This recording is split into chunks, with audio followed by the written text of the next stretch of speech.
Hi teachers. So for today, I want to show you how prompting or the type of questions that you ask in ChatGPT really matters. So I've watched videos and read about prompt engineering, and some of the people that I talk to also tells me that that is one aspect about ChatGPT that will make or break the type of information that you get from using ChatGPT or any similar AI tools. So I wanted to ask ChatGPT today uh, why prompts are critical when using that tool, and what is the best way or the most effective way to structure the language of your prompts or your questions so that ChatGPT will give you the best information for the questions that you have. So I'm going to put that there, and there it is. So it's saying that your questions or prompts should be clear. You have to use natural language. It's just like talking to a friend or a knowledgeable person, an expert, when you ask the question. You also have to provide a context. So most of the time now when I use ChatGPT, I really provide a context. So the context for us is really about special education. So when I write the prompt, usually I start with giving the AI like a personality. So I usually start with think like a special ed expert or a special ed professional. If I could be more specific, I usually uh, tell the AI to act like a reading specialist because I work in the field of dyslexia. And sometimes I also use to start the prompt with as a Harvard professor. So it's giving the AI really a context of how they should respond to the question the best way they can. So number four, it says there, break it down. So the more specific your question is, the better it is for the AI to provide you like a more specific answer. At times, when you are more specific, uh, it really confuses the AI at times. So, for example, I use it to generate lists of words for me to use with my students, and sometimes it does not give me the exact like words that I want.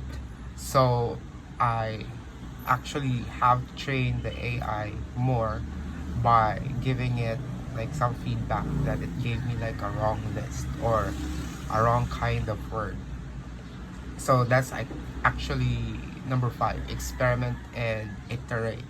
So do not be afraid to experiment with different prompt variations if it's not working for you. Uh, there are many ways that you can do that. I tried to rephrase it just like here. It says rephrase your question. If you don't get your desired response, you have to use a different wording or provide an additional context. So you can actually spend a lot of time doing that.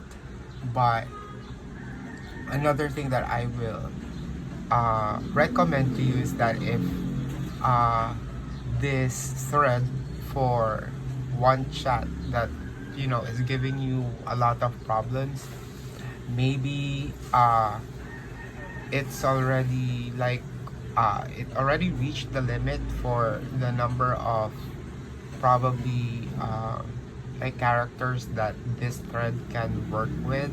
So I've heard that there's like a limit. So if it's starting to, they call it hallucinate, like it's giving you nonsensical answers, what you need to do is start a new chat. So you have to refresh everything. So you have to abandon this thread and click on the new chat over here. there's a new chat there on top, uh, so that it refreshes the I think line of thinking. So you have to break that line of thinking if you're having a lot of problems. So I I actually already tried to make ChatGPT help me come up with like good prompts, great prompts.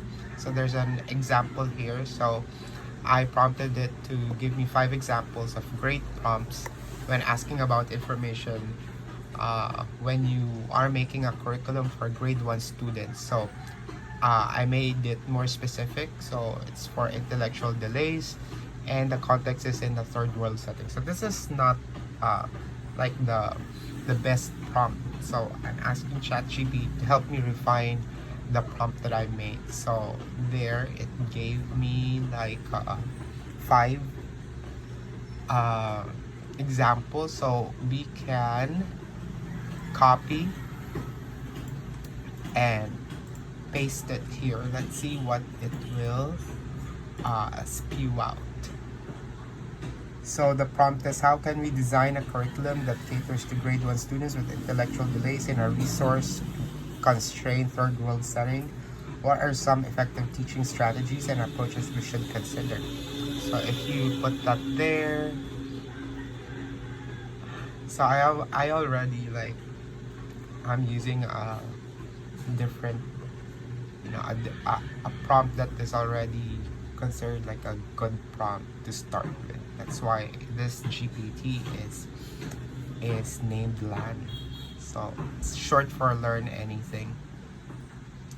So it's giving me all of these information. It gave me 7 information. It said you have to individualize instruction, you have to use multi-sensory learning, it has a portion for practical life skills, visual supports and simplified language, collaborative and inclusive learning, community involvement, flexibility and adaptability. So I think this is not really that parang hinge in an American like perspective. These are actually good suggestions for Filipino teacher. So what else you can do with this is you can make it more specific. So you can actually interact with this prompt. So for example, I want to like ask ChatGPT to be more specific with individualized instructions. So I'm going to prompt it with, give me a list of 10 activities, or I could say specific activities for individualize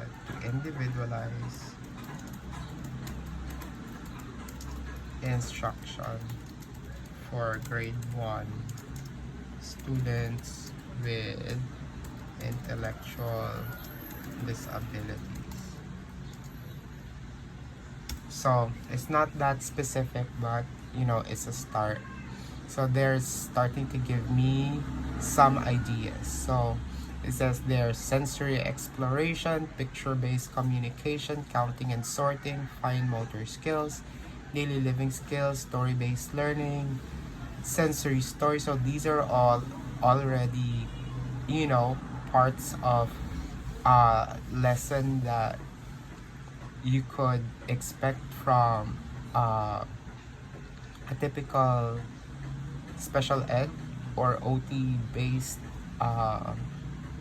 activity in an intervention setting. So you could refine it some more. So just copy and paste or ask ChatGPT to explain to you how else you could do these things with more specificity.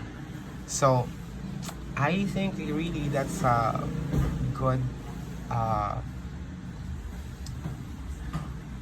illustration of really how well you could make use of ChatGPT in terms of curriculum design or in preparing activities for your students in special ed. So that's all that I have today. So thank you. I hope to see you, and if you have any questions or any feedback at all for everyone, please use the comment section. Thank you. Bye bye.